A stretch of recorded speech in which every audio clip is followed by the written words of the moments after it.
आपल्यासोबत ओबीसी नेते लक्ष्मण नहाके सर आहेत. काल GR काढला आणि तो बेकायदेशीर आहे असं तुमचं म्हणणं आहे आणि तुमचा त्याला विरोध दिसतोय. हे बघा, असा GR काढण्याचा मुळात अधिकार कुठल्या समितीला अथवा मुख्यमंत्री महोदयांना अथवा शासनाला असत नाही. कारण असं एक्सक्लुजन, इन्क्लुजन किंवा आरक्षणासंदर्भातलं जे काही धोरण ठरवण्याचा अधिकार आहे, संविधानिक अधिकार आहे, तो स्टेट बॅकवर्ड कमिशन अथवा सेंट्रल बॅकवर्ड कमिशनला आहे आणि यांच्या शिफारशीशिवाय शासन अशा पद्धतीचं एक्झर्शन करू शकत नाही असं आम्हाला जेवढा कायदा कळतो त्यानुसार आमचं पूर्ण दाव्यानिशी 100% आमचं असं मत आहे की शासनानं हा बेकायदा GR काढलेला आहे, असंविधानिक GR काढलेला आहे आणि वेळोवेळी उच्च न्यायालय, सर्वोच्च न्यायालय, state backward commission, central backward कमिशनच्या जे काही निर्णय आजपर्यंत आलेले आहेत त्या निर्णयाचा कोर्ट ऑफ कंटेम्प्ट करायचा प्रयत्न सुद्धा या शासनानं केलेला आहे. तुम्ही याच्यात जेव्हा GR वाचला त्याच्यात काय काय नेमके तुम्हाला कशासाठी तुमचा विरोध आहे? हे बघा, विरोध असण्याचं आता मी कोर्ट ऑफ कंटेम्प्ट म्हणण्याचं कारण असं आहे, इथं शासन निर्णयाच्या वरची एक लाईन आहे, मराठा समाजास जात प्रमाणपत्र मिळण्याच्या प्रक्रियेत अधिक सुलभता यावी याकरता शासन खालीलप्रमाणे निर्णय घेत आहे. काय म्हटलं यांनी? मराठा समाजास जात प्रमाणपत्र मिळण्याकरता. मराठा समाजाचं इन्क्लुजनच नाही महाराष्ट्रामध्ये. मराठा समाज सोशल बॅकवर्डनेस प्रूव्ह करू शकतच नाही. हे वेळोवेळी सर्वोच्च न्यायालयाने आता जयश्री पाटीलच्या केसमध्ये 650 पानाचं जजमेंट दिलंय. हा कोर्ट ऑफ कंटेम्प्ट नाही का?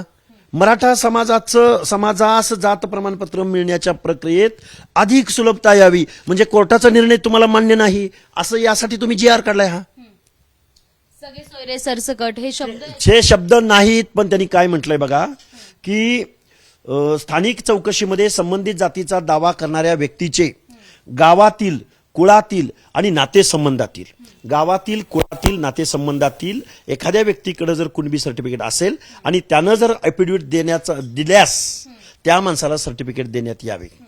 म्हणजे मला सांगा, गावामधली व्याप्ती, गावामध्ये कोण कोण आहेत त्याचं काही इथं बोललेत का? नात्यातील आणि कुळातील. मग नातेसंबंध कोणते? आंतरजातीय विवाह झाला असेल तर त्याला पण देणार का तुम्ही? त्याच्याबद्दल इथं काही बोललेलं नाही. गावातील, नात्यातील, कुळातील म्हणजे सगळे सोयरे सरसकट असा या 3 शब्दाचा अर्थ होतो. म्हणजे सरसकट आणि सगळ्या सोयऱ्यासह. नात्यातील म्हणजे कोण? अरे नातं तुमचं आत्ता आंतरजातीय माझा विवाह झालाय तर मग त्याला पण द्यायचं का? त्यामुळं मला वाटतंय ओबीसी आरक्षण हे या शासनानं संपवलेलं आहे आज रोजी. आणि जे काही टेबला खालून किंवा अवैधरित्या जे काही सर्टिफिकेट, बोगस सर्टिफिकेट या महाराष्ट्रात काढली जात होती त्या सर्टिफिकेटला बढावा देण्याचं काम महाराष्ट्र शासनाच्या या GR अन्वये झालेलं आहे. तुमचं पुढचं पाहिलं, तुम्ही कोर्टात जाणार आहात या सगळ्याच्या? बघा, ह्या 2 पातळीवर ही लढाई लढावी लागेल. एक शॉर्ट टर्म प्रोग्राम म्हणून तुम्हाला इमिजिएट जी लोक प्रभावित आहेत, ज्याच्यावर आता इमिजिएट इन्फ्लुएन्स पडणार आहे, असे म्हणजे रिक्रुटमेंट किंवा वेगवेगळ्या स्पर्धा परीक्षा देणारे स्टुडंट आहेत की ज्याला आज नाही उद्या त्याच्यावरती परिणाम होणार आहे, अशा प्रभावित लोकांना पुढे यावं लागेल. उद्या पंचायत राजमध्ये निवडणुकीला समोर जाणारे अनेक घटक आहेत, त्यांना समोर यावं लागेल, संस्थांना समोर यावं लागेल, ओबीसीच्या संघटनांना समोर यावं लागेल आणि इमिजिएट या GRला स्टे घ्यावा लागेल. ही झाली न्यायालयीन लढाई. आणि दुसरी लढाई आमची रस्त्यावरची आहे. रस्त्यावरची लढाई आम्हाला याची कल्पना आहे की महाराष्ट्रातल्या ओबीसीला वाईस नाही, महाराष्ट्रातल्या ओबीसीला एकाच दुसरा अपवाद सोडला तर नेते नाहीत आणि मग महाराष्ट्रातले आमदार, खासदार, सर्व पक्षांचे प्रमुख ही सगळी लोक आज रोजी या ओबीसीच्या मागणीकडं आणि हा GR निघाल्यानंतर ओबीसीच्या सामाजिक न्याय हक्काच्या अधिकारावरती काय परिणाम होणार आहे, यांचे हक्क अधिकार कसे संपुष्टात येणार आहेत, ही माणसं या कुणब्यांच्या बोगस कुणबी सर्टिफिकेटच्या, परत कुणबी म्हणजे मूळ ओरिजिनल नाही, तर याद्वारे जो मराठा बांधव जो ओबीसी आरक्षणामध्ये येणार आहे त्यांच्या स्पर्धेमध्ये हा टिकू शकत नाही. त्यांचं आरक्षण आज रोजी संपलेलं आहे. त्यांच्या नरडीचा घोट आरक्षणाच्या किंवा करेक्ट कार्यक्रम या शासनानं ओबीसींचा केलेला आहे असं मी संपूर्ण. बबनराव तायवाडेच म्हणतायत की आम्ही समाधानी आहोत की यांना ओबीसीचं आरक्षण दिलं नाही आणि याने नुकसान होणार नाही असं त्यांचं. कसं आंदोलन त्यांनी सुरू ठेवण्याचं? नाही, आंदोलन मला कळालेलं नाही. हा GR मराठीमध्ये आहे. या GR मधली एक लाईन, प्रत्येक GR म्हटलं, गव्हर्नमेंट रिझोल्युशन म्हटलं की प्रत्येक वर्डला अर्थ आहे, कॉमाला सुद्धा अर्थ आहे, ऱ्हस्व दीर्घला सुद्धा अर्थ असतो. मग याच्यामध्ये सरळ सरळ वाक्य म्हटलंय की मराठा समाजास जात प्रमाणपत्र मिळण्याच्या प्रक्रियेत अधिक सुलभता यावी याकरता शासन खालीलप्रमाणे निर्णय घेत आहे. म्हणजे मराठा समाजाला हे सर्टिफिकेट देणं ओबीसीमध्ये घालण्यासाठी GR काढलोय म्हणते, पण मराठा समाजाचं सोशल बॅकवर्डनेस, ओबीसीमध्ये समावेशाची मागणी वेळोवेळी नाकारलेली आहे ना. मराठा आरक्षणाची जी याचिका करते आहे विनोद पाटील, त्यांचं असं म्हणणं आहे की दिलेला जो हे सगळा निर्णय आहे ती फक्त माहिती आहे, माहिती पुस्तकात. अहो GR कशी माहिती पुस्तिका असेल बरं? त्यांचं म्हणणं आहे की एक गाफील ठेवायचं आहे, बुद्धिभेद करायचं आहे आणि ओबीसींना अरे काय नाही त्याच्यामध्ये, त्यात काय आहे, अरे GR आहे तुम्ही काय नाही कसं म्हणताय, कशी इन्फॉर्मेशन आहे बरं? इन्फॉर्मेशन बघा, शासन निर्णय आपण 2 मिनिटं बाजूला ठेवू, पण हा GR कुणी काढला, त्या GR काढणाऱ्या व्यक्तीच्या बुद्धीची कीव करावीशी वाटते, कीव.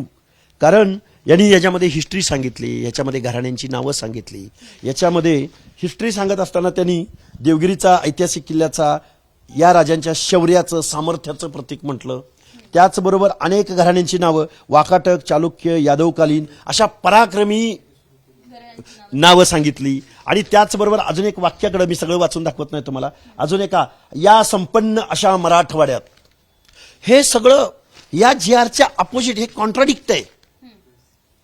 पण या संदर्भात जेवढे तुम्ही कळकळीनं बोलतायत, बाकीचे काही बोलतायत, तेवढे जे महत्वाचे नेते आहेत ओबीसीचे ते बोलताना दिसत नाहीयेत. हे बघा, त्यांना कळत नाही म्हणून पण समजत नाही, त्यांना बोलायचं नाही असं त्यांनी ठरवलं. छगन भुजबळ देखील यातलंच भुजबळ साहेबांनी भूमिका जाहीर केलेली आहे, त्यांनी वेळोवेळी ठाम भूमिका घेतलेली आहे, त्याबद्दल प्रश्न असायचं कारण नाही.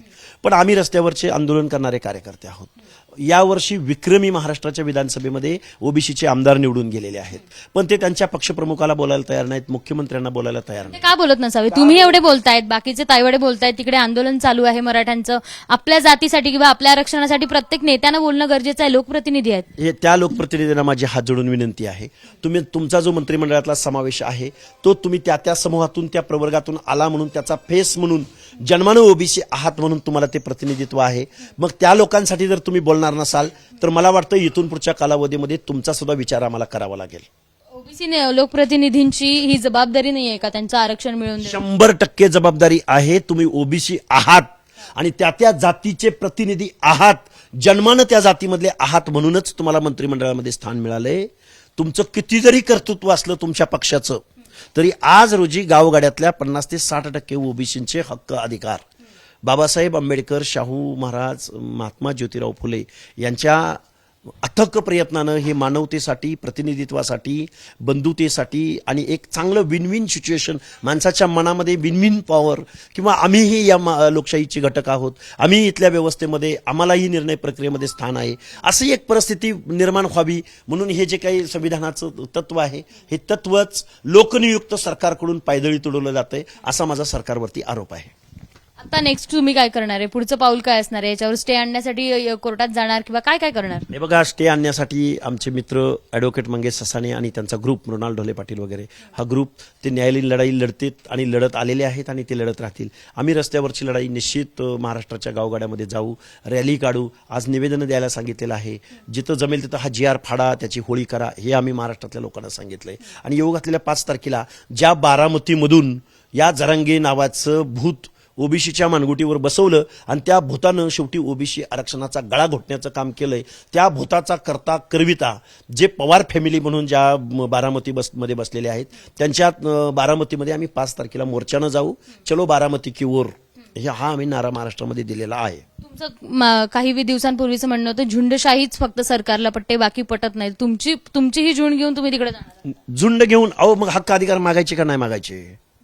आमची रिॲक्शन आहे ना, संघर्ष यात्रा काढली पाहिजे, लोकांचं प्रबोधन केलं पाहिजे. मुळात 50-60% ओबीसी आहेत, यांना एकत्रित आणणं हे खूप मोठं जिकरीचं काम आहे, याची आम्हाला कल्पना आहे. पण हा जरी एकत्रित आला ना, असे बेकायदा वागणारे, मग त्यात उत्कृष्ट संसदपटू सुप्रिया सुळे असोत की अंबादास दानवे असोत, की मग बजरंग सोनवणे असोत की मग प्रकाश सोळंकी असोत, सगळ्यांनीच रसद पुरवली, आंदोलन मोठं केलं. ओबीसींचं संपलंय आरक्षण, होणार आहे काय? या माणसांना ओबीसीने उद्या मत मागायला आलं दारात की आमचं आरक्षण जात होतं त्यावेळी तुम्ही जे आरक्षण आमचं संपवलेलं आहे त्याचं उत्तर आम्हाला द्या. मग ते अजितदादा पवार असोत की शरद पवार असोत की मग सत्ताधारी पक्षातले मुख्यमंत्री उपमुख्यमंत्री असोत, नेत्यांवर बहिष्कार टाकण्याचा पण- निश्चित बहिष्कार टाकणार, निश्चित बहिष्कार टाकणार. कोणाकोणावर बहिष्कार? सगळे आता ज्या ज्या लोकांनी त्या स्टेजवरती जाऊन जरांगेंना पाठिंबा दिला, त्यांच्या मागणीला पाठिंबा दिला, त्यावेळी तुमचं ओबीसी आरक्षणाबद्दल काय मत आहे हे आम्ही त्यांना विचारलेलं होतं. त्यातला एकही माईचा लाल पुढे आला नाही आणि ओबीसी आरक्षणाला धक्का लागू नये असं बोलला नाही. पण जे स्टेजवर गेले, पण स्टेजच्या खाली पण अनेक जण मदत करत होते. काही भाजपचेच आमदार आहेत ते जेवण पुरवत होते, बाकी काही जण त्यांच्या जेवणा खावण्याची सोय करत होते, राहण्याची सोय. ओबीसी बांधवाला आमची विनंती, त्यांची लिस्ट बनवा. उद्याच्या पंचायत प्रश्नच नाही. ओबीसींच्या आमच्या हक्क आणि अधिकारासाठी जर एखादा आमदार, एखादा प्रतिनिधी, एखादा पक्ष, एखादा मुख्यमंत्री, एखादा मंत्री उभा राहणार नसेल तर त्यांचं आम्हाला काय करायचंय? बाबासाहेबांनी आम्हाला सांगितलेलं आहे, चलो सत्ता की ओर. तुमच्या मताला लाख मोलाची किंमत दिली, एक व्यक्ती एक मूल्य. त्यानुसार तुम्ही त्या मतपेटीमध्ये तुमचं मत ओबीसीची भूमिका घेणाऱ्या सर्वसामान्य कुटुंबातल्या माणसाला मत द्या. पण तुम्ही ज्यांना निवडून दिलंय ते जर बोलत नसतील तर त्यांना घरी बसवा. हे मी राजकीय आव्हान महाराष्ट्राला करेन. या जी आर विरोधात कोर्टात जाणार. कोर्टात जाणार आहोत आणि रस्त्यावरची लढाई लढणार आहोत. या काल ज्या मराठा आरक्षणासंदर्भात जो जी आर जाहीर करण्यात आलाय त्या जी आर विरोधात हा असंविधानिक जी आर आहे आणि या जी आर विरोधात आम्ही कोर्टात जाणार आहोत आणि संघर्ष यात्रा असू देत किंवा कोणतंही मोठं आंदोलन उभं करण्याची तयारी आमची आहे, असं मत लक्ष्मण हाके यांनी व्यक्त केले. कॅमेरामन राजेश बिडकरसह शिवानी पांढरे, एबीपी माझा, पुणे. एबीपी माझा, उघडा डोळे बघा नीट.